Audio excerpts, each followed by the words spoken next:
Com vocês, primeira fase do modernismo no Brasil. Meu nome é Maria Viquetória, sou da turma 311 e eu vou falar da primeira fase do modernismo no Brasil. A ideia dos autores era instaurar a renovação e reestruturação da linguagem e o formato das produções artísticas que vigoravam naquele momento, concretizando a ruptura com a arte tradicional. Ou seja, eles queriam acabar com aquele tradicional, mesma coisa, e queriam trazer novas artes, novas ideias. A primeira geração modernista, ou primeira fase do modernismo no Brasil, é chamada de fase heróica, que começou em 1922 até 1930. Foi um movimento artístico, cultural, político e social. A Semana da Arte Moderna, que foi o marco inicial dessa estética moderna no Brasil. Esse evento que ocorreu em São Paulo, no Teatro Municipal, nos dias 11 a 18 de fevereiro de 1922, teve apresentações de dança, música, exposições e recitação de poesias. O que chocou grande parte da população brasileira foi essa quebra do tradicional, que começou a aparecer novas artes desses artistas que foram estudar na Europa, principalmente em Paris, e trouxeram essas inovações nos campos das artes, que tinham como principal intuito apresentar uma estética inovadora, pautada nas vanguardas artísticas europeias, ou seja, o cubismo, futurismo, expressionismo, dadaísmo e o surrealismo, entre outros. Mesmo que ainda tivesse características das vanguardas europeias, esse evento buscava apresentar uma arte brasileira que tivesse uma identidade brasileira.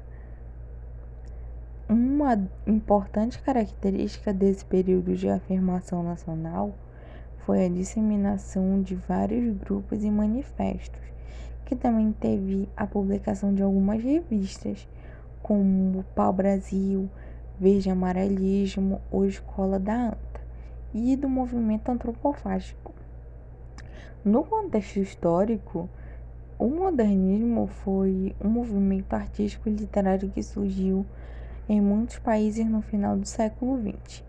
Ele nasceu num período dito entre guerras, porque teve a Primeira Guerra Mundial, que ocorreu de 1914 a 1918, e a Segunda Guerra Mundial teve de 1939 a 1945.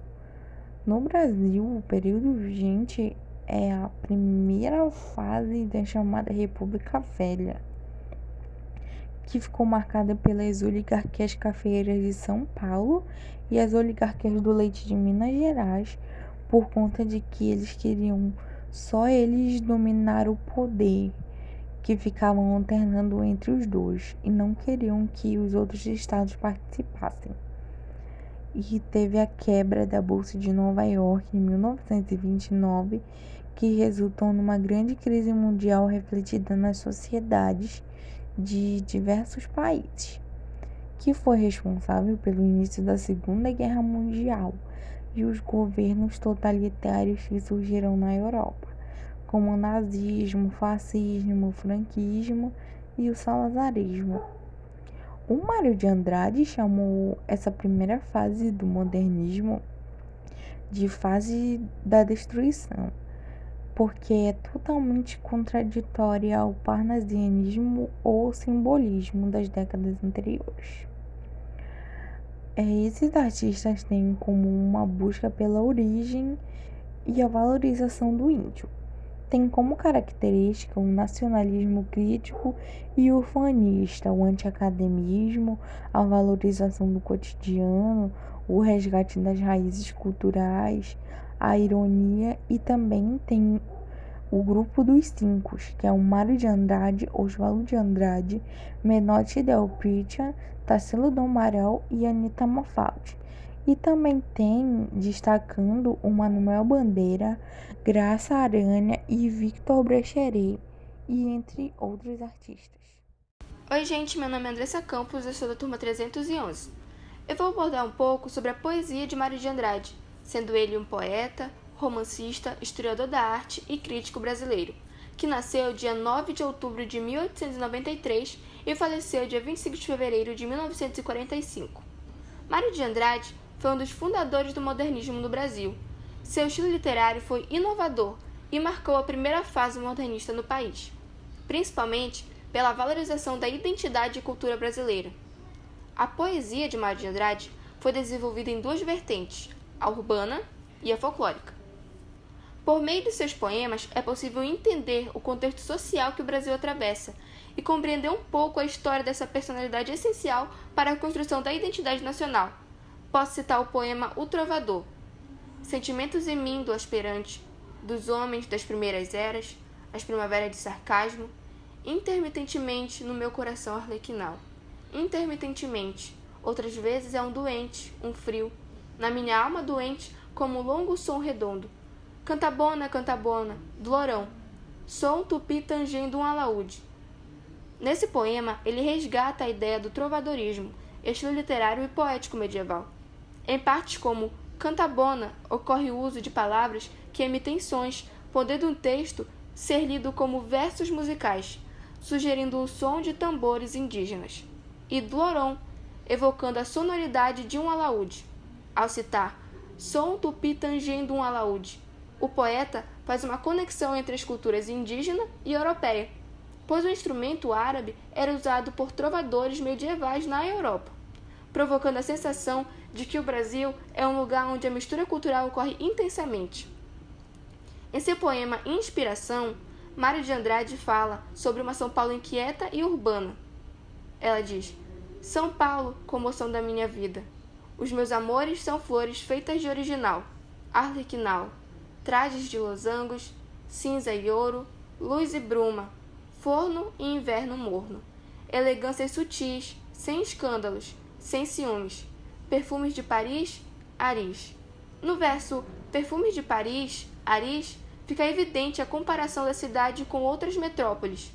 Existe também o contraste de palavras como cinza e ouro, luz e bruma, forno e inverno morno, como se no mesmo local houvesse uma enorme variação, tanto de temperatura quanto de comportamento e estado de espírito dos habitantes. Se nota também o uso de reticências no texto, sinalizando que o eu lírico finaliza seus pensamentos, e ele não os finaliza, como se a abundância da vida entrasse em contato com suas ideias e o deixasse sem palavras. Esses são apenas 2 dos poemas de Mário de Andrade. Ele possui muitos, com variação de informações. Alguns retornam à origem do autor e fazem reflexões sobre a sua trajetória de vida, tendo como exemplo Na Rua Aurora, eu nasci.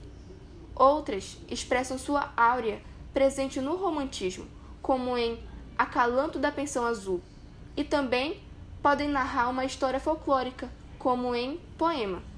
Por fim, gostaria de falar que vale muito a pena ver mais a fundo sobre o trabalho de Mário de Andrade. Eu falei, de forma bem resumida, de apenas 2 de seus poemas, e as suas obras são de muita importância. É isso, obrigado por ouvirem. Olá pessoas, eu sou a Tamila Bittencourt, da turma 311, e eu vim falar um pouco sobre Mário de Andrade, que foi o escritor que nasceu no dia 9 de outubro de 1893, na cidade de São Paulo, e faleceu no dia 25 de fevereiro de 1945. Em prosa, ele se destacou na escrita de 2 livros, que foi Amar, verbo intransitivo, que é de 1927, e Macunaíma, que é de 1829. Amar, verbo intransitivo, ele é um livro que se destaca por ter uma linguagem coloquial, que é a linguagem que utilizamos no nosso dia a dia, e além disso, ela é considerada modernista pelos críticos. O livro, ele começa quando o pai da família Souza, que é uma família católica cheia de mistérios e contradições, ele contrata uma suposta professora de alemão, que na real tem outra missão, uma missão secreta, que é de ensinar o amor para o filho dele, que é o filho mais velho dele, Carlos, que ainda é inexperiente. Então ela começa com insinuações para cima do Carlos, depois de perceber que ele gostava dela. e ele não consegue resistir às insinuações e ele começa a pedir para que ela ensine outras coisas para ele só para ficar perto dela. Depois de um tempo, a dona Laura, que é a mãe da família, ela descobre que o Carlos estava interessado na professora e resolve expulsar ela de casa. E como ela não sabia de toda a história, o seu Souza conta para ela o que estava acontecendo e depois deles discutirem, eles resolvem que vão deixar ela continuar morando na casa e continuar com a tal missão dela.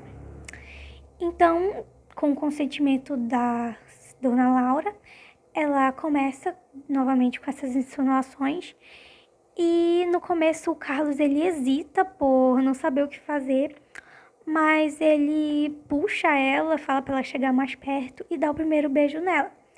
E depois disso eles vão pro quarto e eles têm a primeira noite de amor deles. E essas noites elas se repetem várias vezes e depois de um tempo eles três resolvem que querem dar um fim naquilo de uma forma trágica, que é com susto.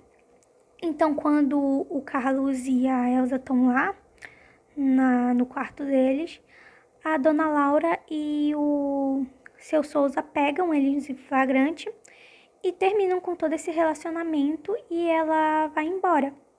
E quando eles estão se despedindo, ela dá um beijo na testa dele como sinal de respeito e ela começa a chorar. Depois de muito tempo tentando superar isso, ele consegue finalmente esquecer ela. E ele começa a ir em teatro, conversar com amigos, ele segue a vida e se torna um homem.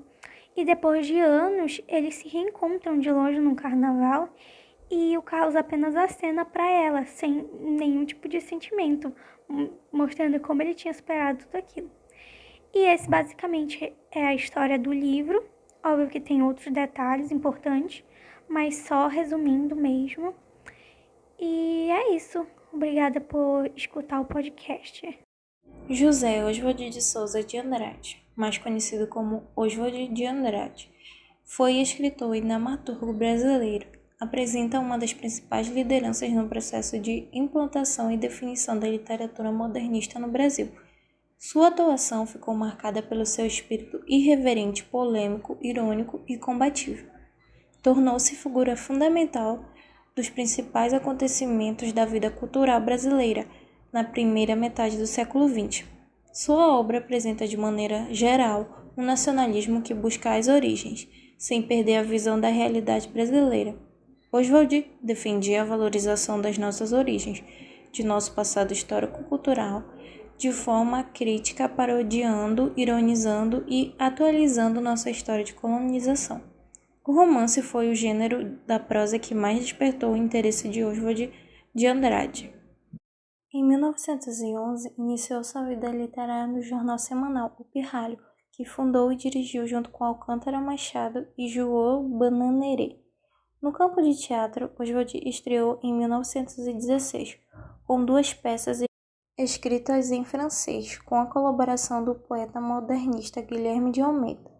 A grande contribuição para o teatro nacional só ocorreu na década de 30, com o lançamento de 3 importantes textos dramáticos: O Homem e o Cavalo, 1934, O Rei da Vela, em 1937 e A Morta, em 1937.